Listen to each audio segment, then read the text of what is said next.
This is me in my mid-20s, when I had my first encounter with the whales in England. Its scaleless body and long barbels were unlike anything I'd seen before. But could the fish I held back then really grow big enough to be a man-eater? If there's one place where I'm going to find out just how big the Wels catfish grows and how potentially dangerous it is, it's here, the Rio Ebro in northern Spain.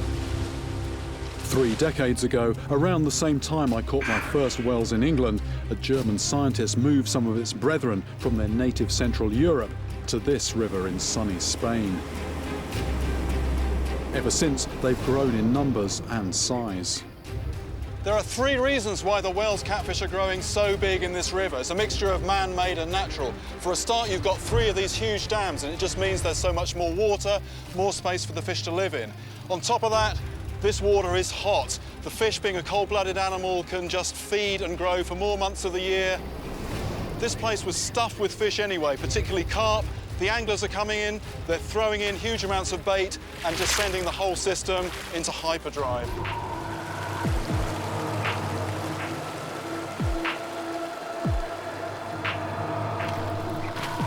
Ah, yes, yes, yes, yes, yes.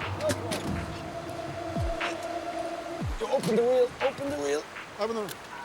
Off, off, off, off, off. It's off again. It's off. Literally took within about a second of the lure hitting the water, about 6 inches from the bank. This water is cracking along at such a rate. Yeah. This is like a fast running pace. Later, as if to taunt me, a giant whales does something completely unexpected. Look at this. There's a catfish here. It's big. It's 140 pounds plus. It is 2 feet beneath me. The bank goes down here. I am looking into its mouth. I could almost reach down and touch it. Oh, the fish has backed off. I think he could see me. I'm going to throw this really hard.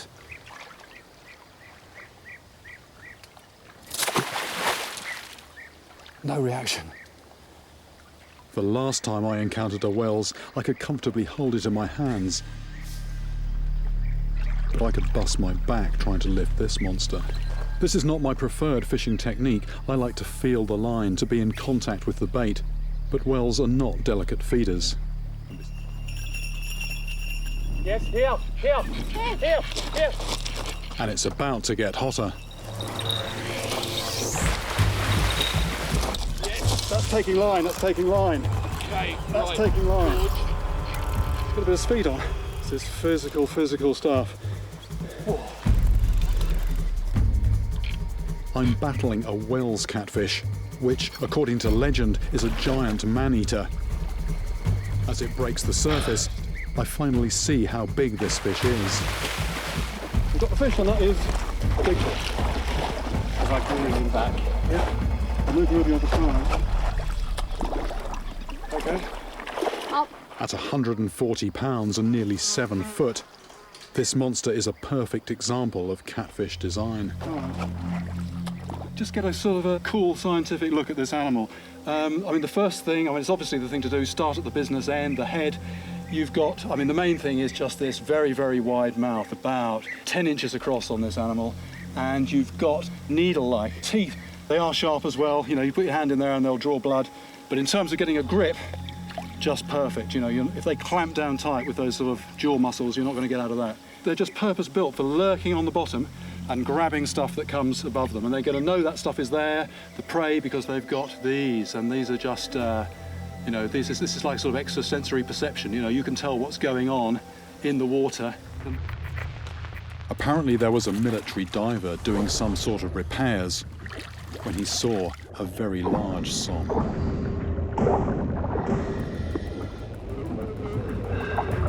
Дайвер не испугался.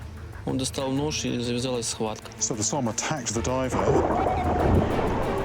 The som managed to grab hold of his arm or his hand and actually pulled his hand off. So apparently this happened in the cooling pond of a nuclear power plant, and people are saying that not only was this fish very large, it was also some kind of a mutant. Which nuclear power station? Chernobyl.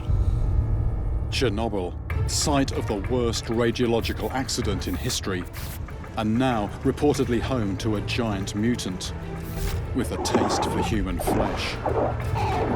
In the early hours of April 26, 1986, a series of huge explosions tore through the Chernobyl nuclear reactor, exposing hundreds of tons of intensely radioactive material.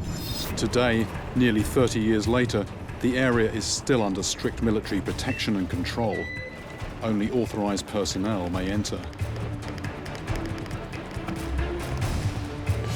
They're being very thorough about checking that I've got everything, that the paperwork's in order. The authorities have approved my preliminary paperwork, and I'm granted temporary access to the zone. This was a fishing trip unlike any other. The rules of engagement had changed significantly. Here, a deadly atomic threat was coming at me from all sides. To catch this river monster called for special measures. I've got a couple of things here that I wouldn't normally have with me. These will keep track of the total amount of radioactivity that I'm exposed to. But this thing's really my guardian angel. This will go everywhere with me. This will read in real time the level of radioactivity around me. If I'm anywhere where the reading's particularly high, there's an alarm that will go off. Crucially though, this device also shows me how close I'm getting to my cumulative radiation limit, a maximum set by safety experts that must not be exceeded during my 5-day stay. There's one place where SOM have been consistently spotted, but there's a catch. It lies on the very channels that were used to feed the reactor. Will fishing this close to the core take me to my limit and put me into radiation overload?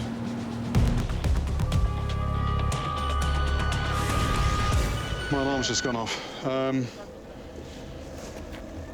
this isn't, and again. And this isn't because of anything, any dust on the ground or a localized hotspot or anything. That's our sound recorder's just going off as well. The reason this is going off now is because that is the nucleus of the whole place. That's reactor number 4. That is where nearly 30 years ago a 3,000-foot tongue of flame shot into the air, showering radioactive debris into the surrounding area. I'm teetering right on the edge of my time limit when finally I set the hook. It's a fish.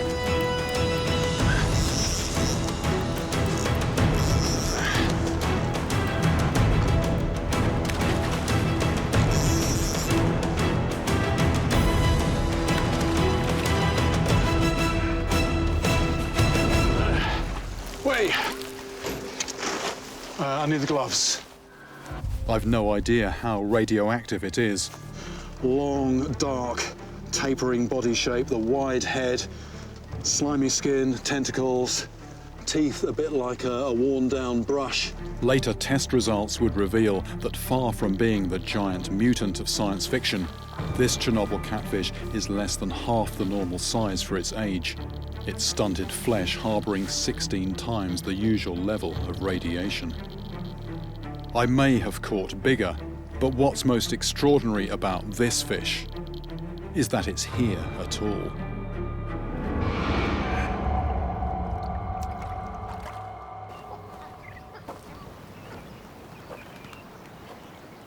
I generally scout out an area before I fish, but on this lakeside, the best spots are already taken. These guys can eat up to half their own body weight in a single meal, and very often it's fishermen that end up on the menu. In my very flimsy raft, I head out for the first of the 2 nets. Bit of a ropey old net, this. Looks like a few crocs and hippos have actually gone through this. I think it's quite good actually having something to do while I'm out here rather than just drifting on this water. Oh, there's a fish already. So this is the tilapia. This is what the fishermen mostly catch, or what they catch in numbers. The reason they're catching them is they are very, very good eating, which is what's going to happen to this one. But that one small tilapia is the full extent of this net's catch. As we head for the second net, I spot a real threat.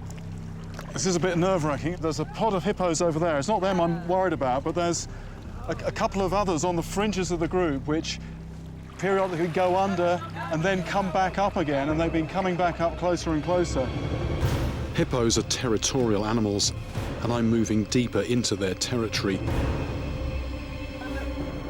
They've been known to flip boats that cross their path, chomping the occupants to death. But it's not just hippos. There's a big Nile croc out here too. Strangely, I'm actually trying to get to the deep water because that's actually going to be safer than the shallows where the hippos and the crocs are. Hippo's very, very close. Looking this way, gone underwater. I don't like the look of this, actually. If I get on the wrong side of a hippo, especially in this waterlogged raft, I'll be lucky to escape alive. For safety, Asgo and I back off and find a clear route back to shore as fast as possible.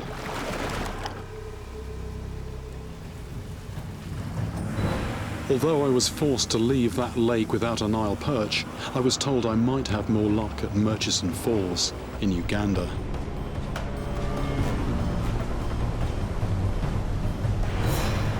Now, this is very hostile water, and for the local fishermen with their methods, it's not going to be easy to fish here. If you're fishing nets or long lines, that kind of fishing involves getting in the water very often. There are crocs in here. This water is very, very strong.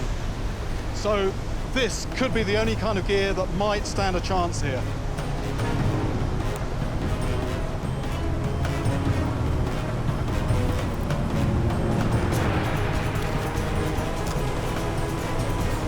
I've got to watch my footing. If I fall in, I'll be sucked to the bottom of this churning water in seconds. Right, oh. Fish on.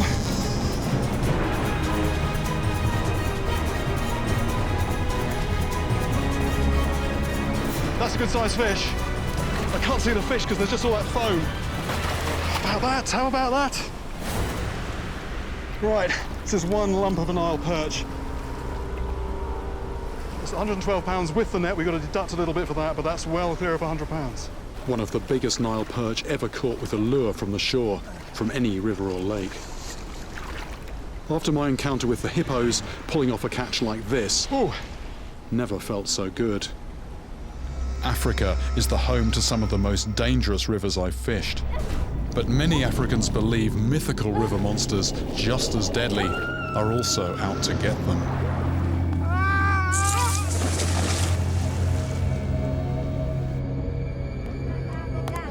Their world is full of danger, real or imagined, and they have elaborate rituals to protect themselves. These people believe the deadly spirits that stalk Africa's rivers take on many forms. Across huge swathes of the continent, people must contend with a supernatural femme fatale called Mami Wata. Siren-like, she's said to lure men to a watery grave. And she's often blamed when fishermen vanish without trace. But there's one legend in Africa, a creature of such destructive force that it's hard to imagine it being rooted in any real animal. If I fall in the river, which I don't want to do, but it is a possibility, at least we've got an eddy here, we've got a slack. I can come into slack water, and there's a beach over there. There's some possible places to land fish here. Might be a bit of a scramble, but it's doable. At least I've thought about it. The last thing you want is to have a fish on, you get it in close, and then what do I do? How do I land it? And you end up doing something potentially dangerous.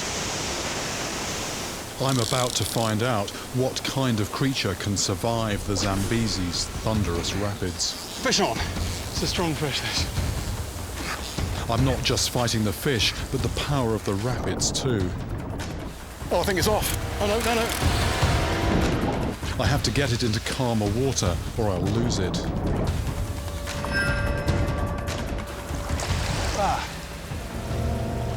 Tigerfish. I mean, toothy, strong fish, powerful predator. My uncles, they went fishing. Put the line to his leg, then he went to sleep. So we put the line around his foot so that he could go to sleep or rest, and that would let him know when there was a fish on. Yeah. Unfortunately, on this day, he got more than he bargained for.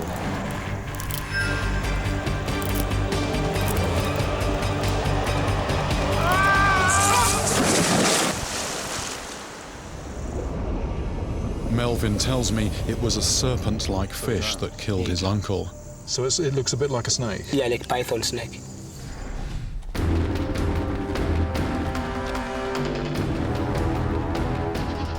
I've got special permission to fish here, but only for one day. Now it's my turn to confront whatever's lurking in the turbulent waters below the Kariba Dam. The clock is ticking and there's no access to boats. I'm casting into a pool 500 foot wide and said to be 300 foot deep.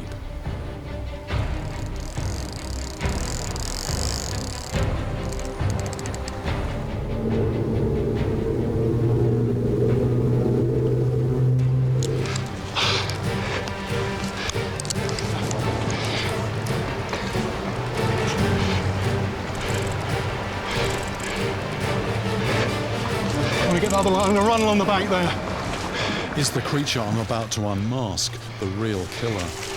That's a Vundu. What a fish and what a place to catch it in. But this is powerful. A big one of these would be capable of pulling an unwary fisherman if that fisherman had the line wrapped around his toe or ankle. But could the river monster also be a river god? That is the representation of Nyami Nyami. Now, I wonder if this is the creature that the water god, the water spirit, is based on. Both possess powerful serpentine bodies, and perhaps the fangs on traditional carvings are inspired by the extraordinary barbels Vundu used to track down prey. With this river monster, I believe I have uncovered the lethal force behind the legend.